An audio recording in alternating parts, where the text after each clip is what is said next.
नमस्कार, खबरों के सेंसेक्स में आप सभी का बहुत स्वागत है। आपके साथ मैं हूं दीपिका यादव। गुड मॉर्निंग, नमस्कार। मैं हूं अमित सिंह और आने वाले 1 घंटों में देश और दुनिया की तमाम बड़ी खबरों पर हमारी नजर रहेगी। खबरों के सेंसेक्स में हम आपको बताएंगे, समझाएंगे कि आखिर वो कौन सी खबर है जिसमें आज पूरे दिन हलचल रहेगी। पहले रिपोर्टर कौन है दीपिका हमारे? बिल्कुल, पहले खबर के लिए हम रुख कर लेते हैं पुलकित नागर का। पुलकित, जरा बताएं आज खबरों के लिहाज से सबसे बड़ी खबर कौन सी रह सकती है दिन भर?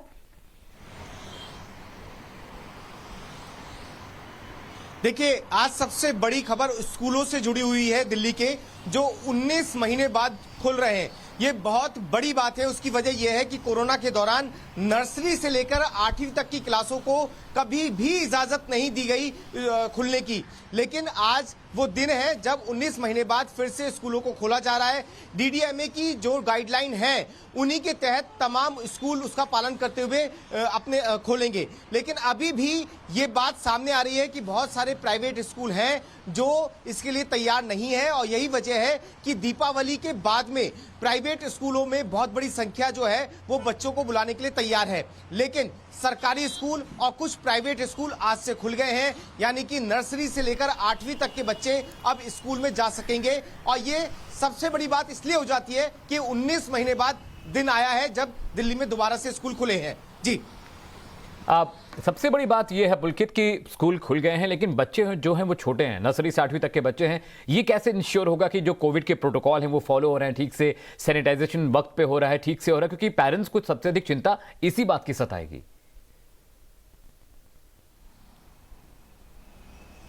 देखिए, जो ऑर्डर है अगर हम उसे समझें तो ये स्कूलों के ऊपर निर्भर करेगा। स्कूलों को इसकी जिम्मेदारी उठानी पड़ेगी कि कोई भी बच्चा सोशल डिस्टेंसिंग को ना तोड़े, और साथ ही बहुत सारे नियम कानून बनाए गए हैं, जैसे कि लंच ब्रेक जो होता था पहले, उसे लिमिटेड किया गया है। जो सीट होंगी वो सिर्फ 50% बच्चे ही बैठ पाएंगे। तो कोशिश ये की जा रही है कि अलग टाइम में दूसरी क्लास के बच्चों को दूसरी क्लास में बैठाया जाए, ऐसे करके डिवाइड किया गया है। अभी ज्यादातर बच्चे, ये भी देखा जा रहा है स्कूल की जिस तरीके से हम लोगों की बात हो रही है कि ज्यादातर बच्चे आ भी नहीं रहे। तो इस बीच में स्कूल कोशिश ये करेगा कि 50% कैपेसिटी के साथ स्कूल खोले, और धीरे धीरे जैसे बच्चे स्कूल में आना शुरू करें तो इनमें सोशल डिस्टेंसिंग का पालन कराते हुए उनकी क्लासेस चेंज की जाए, 2-2 क्लासों में बच्चों को बैठाया जाए ताकि सोशल डिस्टेंसिंग का पालन हो सके। इसी के साथ थर्मल स्कैनिंग बच्चों की गेट पर की जाएगी, और साथ ही उनके हाथों को सैनिटाइज कराया जाएगा। जी, बिल्कुल सही कहा पुलकित आपने, और बहुत जरूरी है कि छोटे छोटे बच्चों को एक अच्छा और सुरक्षित माहौल स्कूल में मिल सके। आप बने रहिए हमारे साथ। अमित गौतम भी जुड़ चुके हैं। अमित, जरा आप बताएं आज आपके लिहाज से सबसे बड़ी खबर कौन सी रह सकती है? सबसे बड़ी खबर देश की महंगाई है। देश में फिर से आज पेट्रोल डीजल की कीमतों में इजाफा हुआ है। दिल्ली की बात करें तो पेट्रोल की कीमत 37 पैसे बढ़कर 109 रुपये 71 पैसे हो गई है, जबकि डीजल में भी 37 पैसे की बढ़ोतरी देखी गई है, जिसकी कीमत 98 रुपये 44 पैसे हो गई है।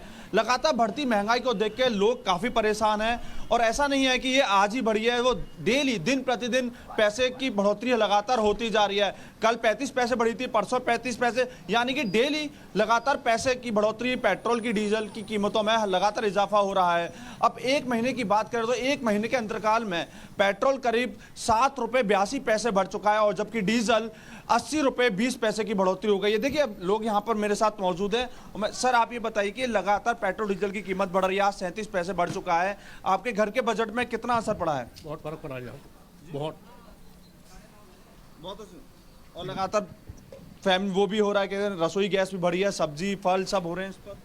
बहुत फर्क हो रहा है, बहुत महंगाई हो रही है सर, क्या करें।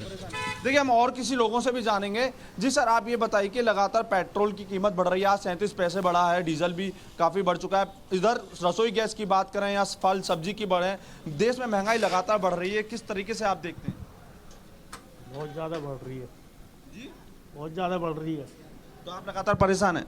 देखिए, किस तरीके से यहाँ पर लोग हैं परेशान है देश की महंगाई को लेकर। इनका कुछ लोगों का कहना तो ये भी है कि तनख्वाह तो यही है, लेकिन खर्चे जो हैं इनके वो लगातार बढ़ते जा रहे हैं, क्योंकि देश में महंगाई बढ़ गई है। और आपको बता दें, सबसे बड़ी बात यह है कि पेट्रोल की जो कीमत होती है वो महंगाई की नींव होती है। अगर पेट्रोल की कीमत बढ़ोतरी होगी तो आसपास की जो दिनचर्या की चीज़ें, चाहे फल ले लीजिए, सब्जी ले लीजिए, कुछ भी लीजिए, क्योंकि उस जगह ट्रांसपोर्ट का यूज़ होता है, और ट्रांसपोर्ट पेट्रोल डीजल से चलता है। तो इस वजह से इसके बढ़ने से अमित बाकी एक वक्त महंगाइयों था का भी जब काफी बढ़ोतरी पेट्रोल होती है। की कीमत से आधी कीमत पर बाजार में डीजल मिला करते थे। लोग कहते थे कि पेट्रोल की बजाय डीजल की गाड़ियां खरीदिए, वो इंजन लीजिए जिनसे डीजल से जो इंजन चलते हैं। वहां बहुत सारे लोग पेट्रोल पंप पे मुझे दिखाई दे रहे हैं। आप उनसे पूछिए कि किस तरह से उनकी रसोई का बजट बिगड़ा है, उनकी जेब ढीली हो रही है, किस तरह से वो कोप अप करें इस सिचुएशन में। आप उनसे बात करके हमें बताइए। जी मैं बिल्कुल कोशिश करूंगा। देखिए आप बिल्कुल सही कह रहे हैं कि एक समय ऐसा था कि पेट्रोल और डीजल में काफी अंतर हुआ करता था। पेट्रोल आधी थी जो आधी कीमत पर डीजल मिला करता था। मैं आप लोगों से बात करूंगा। सर ये बताइए कि पेट्रोल कीमत बढ़ रही है, सब्जी सब बढ़ रही है, आपकी रसोई गैस में कितना अंतर आया है, बजट कितना गड़बड़ा रहा है? भाई रसोई गैस तो औरत ही जाने, हम क्या जानेंगे। जी रसोई गैस तो घर के जाने, हम क्या जानेंगे। तो पेट्रोल की बताइए आप। पेट्रोल की तो कीमत रोज ही बढ़ रही है। देखिए लोग बिल्कुल दिखाई दे रहे हैं, लगातार यही कह रहे हैं कि पेट्रोल डीजल की कीमत बढ़ रही है। मैं और लोगों से भी जानूंगा। जी आप मुझे बताइए कि पेट्रोल डीजल बढ़ रही है, इस पर आपके फैमिली बजट पे कितना गड़बड़ा गया है? तो हर बंदा सस्ता रह गया, पेट्रोल महंगी हो गई, महंगाई बहुत है। तो महंगाई बहुत है और हर तरफ हर चीज़ों का दाम अमूमन बढ़ते जा रहे हैं। पेट्रोल डीजल से लेकर के गैस सिलेंडर तक के दाम बढ़ रहे हैं। लोग जाए तो जाए कहाँ, करे तो करे कहाँ। बहरहाल आगे बढ़ेंगे और बात करेंगे। वरुण हमारे साथ जुड़ चुके। वरुण जरा आप भी बताएं, आज सबसे बड़ी खबर कौन सी रह सकती है?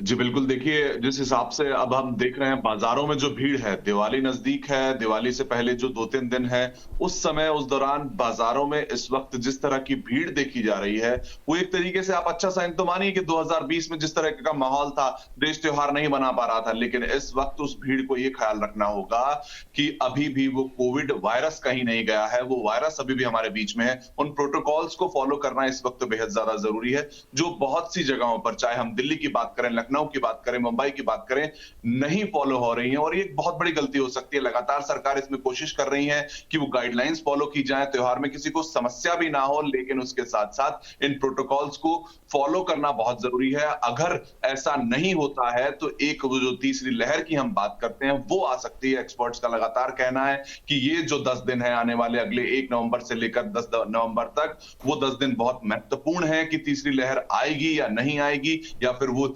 किस लेवल पर आएगी। ये चीज सिर्फ लोग ही डिसाइड कर सकते हैं। जो लोग इस वक्त दिवाली की खरीदारी के लिए इन बाजारों में नजर आ रहे हैं, वो सिर्फ इन्हीं पर डिपेंड करता है कि आप किस तरह से बिहेव करते हैं। अगर आप उन प्रोटोकॉल्स का फॉलो करते हैं, मास्क पहनते हैं, सोशल डिस्टेंसिंग बनाए रखने की कोशिश करते हैं, तभी आप उस वायरस से यानी उस लहर से बच पाएंगे। उसके अलावा कोई भी चारा इस वक्त नहीं है। सरकार ऐसा कोई कदम नहीं उठा सकती है जिससे कि आप वायरस को अब इस तरह मात दे पाए। अगर इतनी भीड़ है तो आप लोगों को, यानी कि जो लोग इस वक्त बाजारों में निकल रहे हैं, उनके लिए बहुत जरूरी है। और दूसरी एक बड़ी खबर मैं डेंगू को लेकर बताना चाहूंगा, जो एक चिंता का मामला पिछले 1 महीने से लगातार बन रहा है। टाइम्स नाउ नवभारत लगातार रिपोर्ट कर रहा है, और ये इस वक्त एक बहुत जो साल है 2021 वो डेंगू की चपेट में है। इस साल लगभग 1 लाख मामले आ चुके हैं डेंगू के।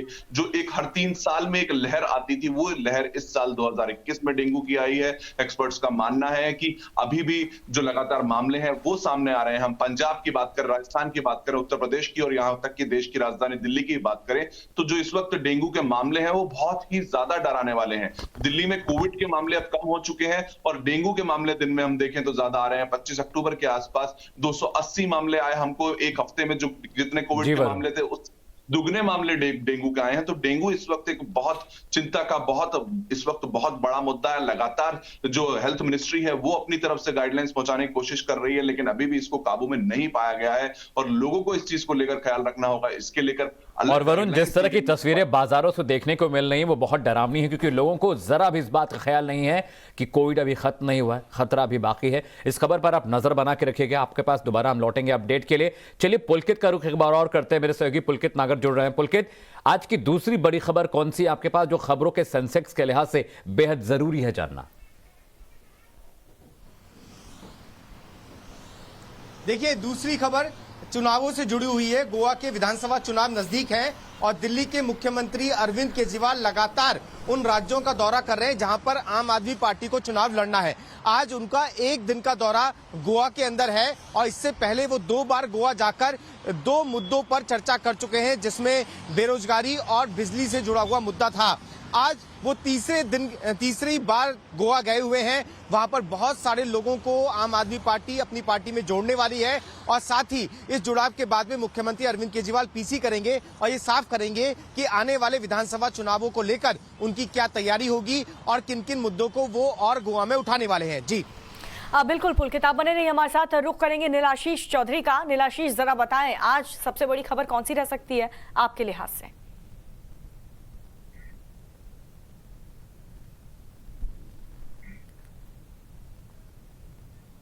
नीलाशीष, आवाज पहुंच रही है आप तक? चलिए नीलाशीष का हम रुख करेंगे, लेकिन इस वक्त संजॉय भी हमारे साथ जुड़ चुके हैं। संजॉय जी, जरा बताएं आज की सबसे बड़ी खबर कौन सी रह सकती है? देखिए, मोदी जी आज ग्लासगो में है, तो दो तीन बहुत ही इम्पोर्टेंट चीज है। एक तो है बोरिस जॉनसन का साथ मीटिंग है, वो है मान लीजिए 6 बजे होगा, और ये मीटिंग बहुत दिन बाद हो रहा है क्योंकि ये मीटिंग होना था 26 जनवरी, हुआ नहीं। अप्रैल में बोरिस जॉनसन का आना था, वो भी हुआ नहीं। अब जब मोदी जी गए थे आपका अमेरिका, उस टाइम में होने वाला था, वहां भी हुआ नहीं। तो फाइनली इस बार हो रहा है, ये एक इम्पॉर्टेंट बात। और हमारे टाइज ब्रिटेन से इम्प्रूव हो रहा है।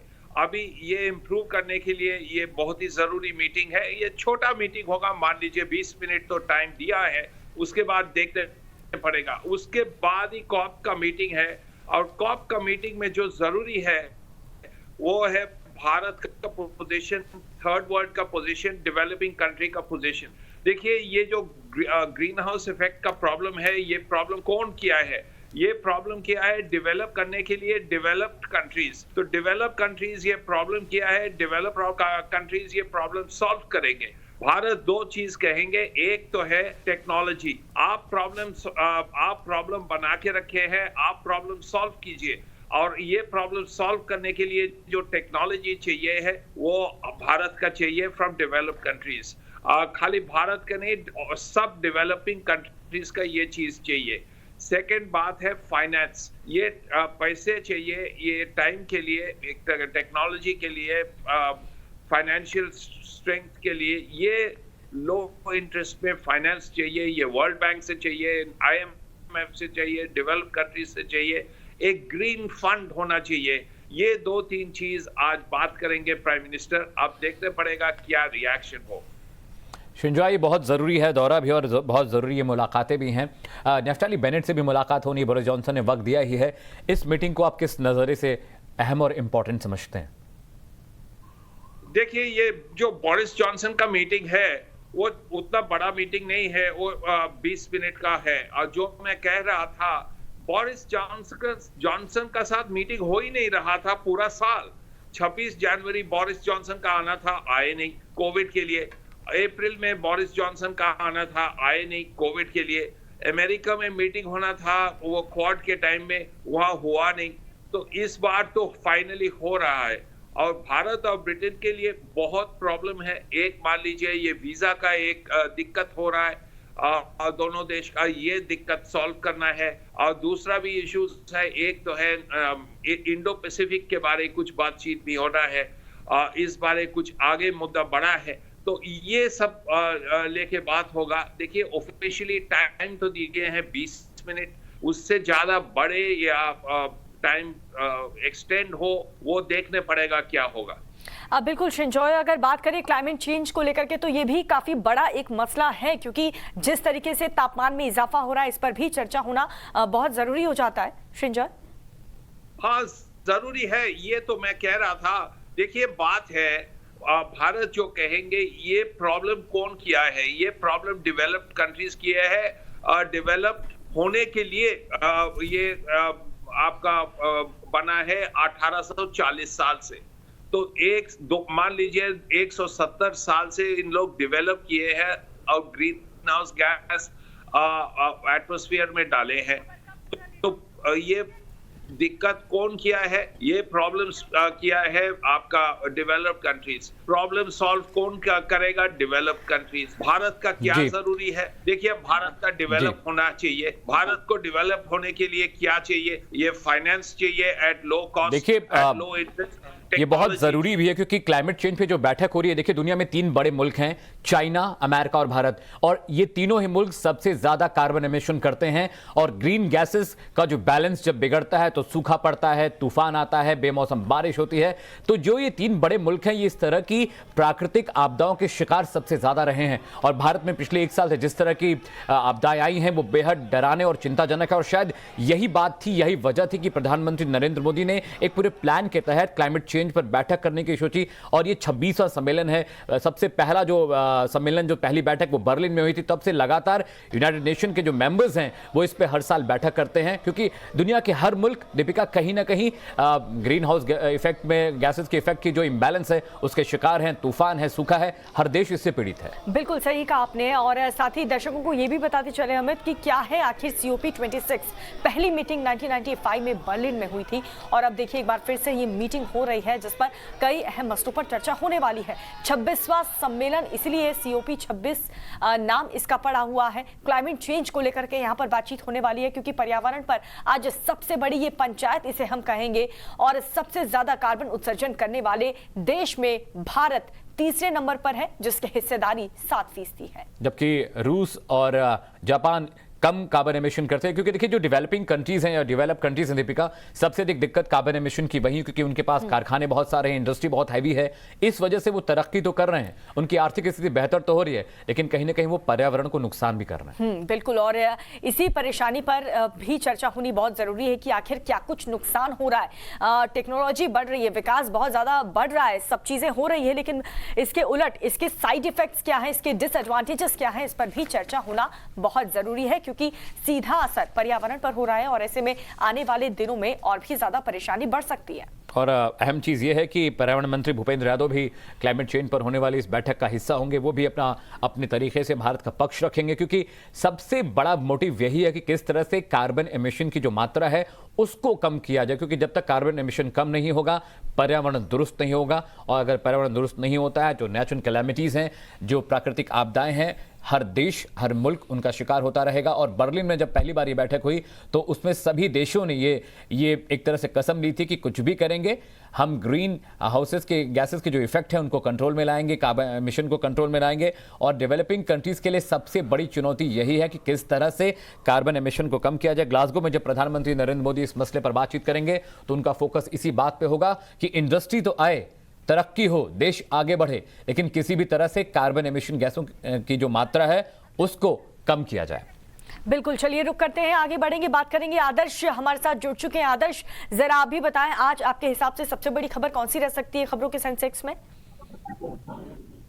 देखिए, आज अगर यूपी से बात करें तो यूपी में खबरों के सेंसेक्स में सबसे बड़ी खबर निकल कर आ रही है वो अखिलेश यादव के उस बयान से लेकर कर आ रही है जिसमें उन्होंने ये कहा था कि ना सिर्फ नेहरू और बल्कि जो तमाम दूसरे लोग हैं उनके साथ साथ उन्होंने जिन्ना का नाम जोड़ा था कि जिन्ना और नेहरू के तमाम बड़े लोगों ने पढ़ाई की है और वो बड़े बड़े पदों पर जाकर बैरिस्टर और कुछ दूसरे बड़े पदों पर जाकर सुशोभित हुए हैं। इसको लेकर अब जो राजनीति है वो गर्म हो गई है। बीजेपी और साथ साथ दूसरी जो पार्टियां हैं वो अब समाजवादी पार्टी को घेर रही है कि आखिर अगर आपने नाम लिया है या फिर अगर आपको किसी संस्थान के महत्व को बताना था तो फिर आपने जिन्ना का नाम क्यों लिया, क्योंकि जिन्ना वो शख्स हैं जिन्होंने पाकिस्तान के बंटवारे को लेकर हिंदुस्तान को बांटने का काम किया था और पाकिस्तान के सिक्का परस्त हैं। तो ऐसे में आपने जिन्ना का नाम क्यों लिया, इसको लेकर लगातार जो राजनीति है वो तेज हो चुकी है। और यूपी में खासतौर पर बात करें तो विधानसभा चुनाव है, ऐसे में जिस तरीके का बयान अखिलेश यादव ने दिया है इसको लेकर निश्चित तौर पर बीजेपी जो है वो हमलावर रहने वाली है। आदर्श, एक बात और भी है, चुनाव बेहद करीब है। प्रियंका गांधी भी लगातार यूपी के तमाम जिलों का दौरा कर रही हैं और योगी आदित्यनाथ भी कमर कस चुके हैं, क्योंकि अमित शाह जब लखनऊ में थे तो बात इसी मसले पे हुई थी कि किस तरह से लोगों तक पहुंचा जाए, टिकट के बंटवारे की रणनीति क्या होनी चाहिए। ऐसे में क्या अखिलेश यादव का यह बयान उनको नुकसान पहुंचा सकता है आने वाले चुनाव में? देखिए, निश्चित तौर पर अगर समाजवादी पार्टी के हम पिछले कुछ दिनों के कैंपेन को देखें तो लगातार समाजवादी पार्टी इन चीजों से बचती रही है। और कई बार अगर जब मंचों से या कई बार जब प्रेस कॉन्फ्रेंस पे इस तरीके के सवाल जो उनसे पूछे गए थे किसी धर्म विशेष को लेकर या ऐसी किसी चीज को लेकर, तो समाजवादी पार्टी का बड़ा जवाब जो है नपातुला और संतुलित दिया था। और निश्चित तौर पर एक छवि जो है वो सुधारने की कोशिश की गई थी, जो MY फैक्टर कहा जाता है यूपी में समाजवादी पार्टी का, मुस्लिम यादव फैक्टर, उससे उबरने की कहीं ना कहीं कोशिश की गई थी। लेकिन जिस तरीके से चुनाव से ठीक पहले ये बयान आया है उससे निश्चित तौर पर नुकसान तो होगा, क्योंकि जो मौजूदा सरकार में पार्टी बीजेपी है, बीजेपी इसको पूरी तरीके से बनाने की कोशिश करेगी और वो शुरू भी हो चुका है। और बिल्कुल आदर्श, इसी सिलसिले में हमने देखा कि राष्ट्रीय प्रवक्ता संबित पात्रा ने भी ट्वीट करके हमला बोला था। आखिर अखिलेश यादव ने कहा क्या था, जरा वो सुनिए। सरदार पटेल, राष्ट्रपिता महात्मा गांधी, जवाहरलाल नेहरू, जिन्ना एक ही संस्था में पढ़ करके बैरिस्टर बन करके आए थे, एक ही जगह पर पढ़ाई लिखाई की उन्होंने, वो बैरिस्टर बने, उन्होंने आजादी दिलाई, उन्हें किसी भी तरीके से किसी का भी संघर्ष करना पड़ा होगा तो वो पीछे नहीं हटे। जातीय और मजहबी राजनीति करने वाले अखिलेश यादव जी ऑस्ट्रेलिया से पढ़कर आए हैं और वो ऑस्ट्रेलिया से पढ़े हुए अखिलेश यादव जी का ज्ञान सुन करके तो आज मुलायम सिंह जी भी माथा पकड़ लेंगे। मुस्लिम तुष्टीकरण में आज इस कदर अंधे हो गए हैं कि एक तरफ जब सत्ता रहती है तो आतंकवादियों को छोड़ने की पैरवी करते हैं और आज जब सत्ता से बाहर है तो जिन्ना की पैरोकारी कर रहे हैं। महात्मा गांधी, सरदार वल्लभ भाई पटेल और पंडित नेहरू के बराबर वो मोहम्मद अली जिन्ना के श्रेय दे रहे हैं आज देश की आजादी की लड़ाई का। ये किस प्रकार की मानसिकता है? देश में इस प्रकार की मानसिकता स्वीकार नहीं की जाएगी। ये सच स्वीकार करना होगा कि मोहम्मद अली जिन्ना इस देश के बंटवारे के लिए खलनायक माना जाता है। चलिए, इस खबर के बाद रुक करते मेरे सहयोगी साकेत जुड़े हैं। साकेत, आपके पास खबरों के सेंसेक्स के लिहाज से कौन सी बड़ी खबर है? देखिए, आज जो बिहार से सबसे बड़ी खबर है वो 2013 में जो नरेंद्र मोदी उस समय गुजरात के मुख्यमंत्री थे और यहाँ पर गांधी मैदान में उन्होंने सभा की थी और उस सभा में जो बम ब्लास्ट हुए थे उससे जुड़ा हुआ मामला है और उसे लेकर 27 तारीख को, इसी पिछले 27 अक्टूबर को 9 लोगों को आरोपी बनाया गया था। एनआईए कोर्ट ने 9 आतंकियों को आरोपी सिद्ध किया था और 1 तारीख यानी आज उनको सजा सुनाई जानी है और ये 11 बजे के बाद एनआईए कोर्ट में इन लोगों को फिर से लाया जाएगा। 9 जो आरोपी है और इन पर सजा सुनाई जाएगी। एक काफी महत्वपूर्ण दिन है क्योंकि जिस तरह से 2013 में गांधी मैदान में जो रैली हुई थी उसमें लगातार कई सीरियल धमाके हुए थे। पटना जंक्शन से लेकर गांधी मैदान तक कई धमाके हुए जिसमें 10 लोगों की मौत हो गई थी और सैकड़ों लोग घायल हुए थे। एक बड़ी रैली के अंदर इस तरह से धमाका करना और खास तौर से इन लोगों का टारगेट सीधे नरेंद्र मोदी था कि उनको किसी तरह से उड़ाना है और इसी सिलसिले में जब पटना जंक्शन पर एक आत्मघाती ने अपने शरीर में बम बांधा था। काफी महत्वपूर्ण रह सकती है, देखना होगा क्या कुछ फैसला लिया जाता है। शिवानी भी हमारे साथ जुड़ चुके हैं। शिवानी, जरा आप भी बताएं, आज आपके पास सबसे बड़ी खबर कौन सी है?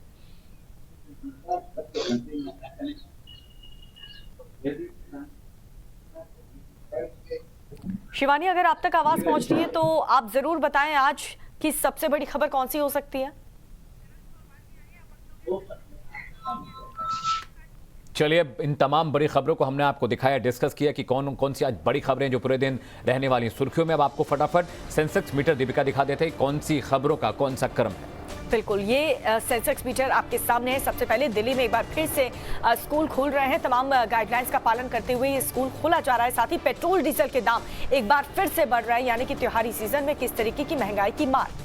जी हाँ, अब आपको नया क्रम भी दिखा देते हैं। वो तमाम 5 खबरें थी जो हमने डिस्कस की, अब नया क्रम बदल गया है। पहली जो बड़ी खबर है वो ग्लासगो में आज पीएम मोदी बोलने वाले हैं क्लाइमेट चेंज पे। दूसरी बड़ी खबर है अखिलेश यादव ने जिन्ना को लेकर जो बयान दिया है उस पर आज राजनीतिक हलचल बड़ी तेज रहने वाली है। दिल्ली में स्कूल खुलने वाले हैं। अब पेरेंट्स ये देखेंगे कैसे स्कूल कोविड गाइडलाइन का पालन करते हैं। पेट्रोल डीजल की कीमतें फिर से आसमान पर हैं, आम आदमी परेशान है और पटाखों को लेकर जो रूल रेगुलेशन बनाए गए हैं उसको फॉलो कराना सरकार के लिए, राज्य सरकारों के बड़ी चुनौती होगी। बिल्कुल, ये बहुत बड़ा चैलेंज होगा। और इसी के साथ न्यूज़ 5G में फिलहाल बहुत छोटे से ब्रेक के लिए रुक रहे हैं।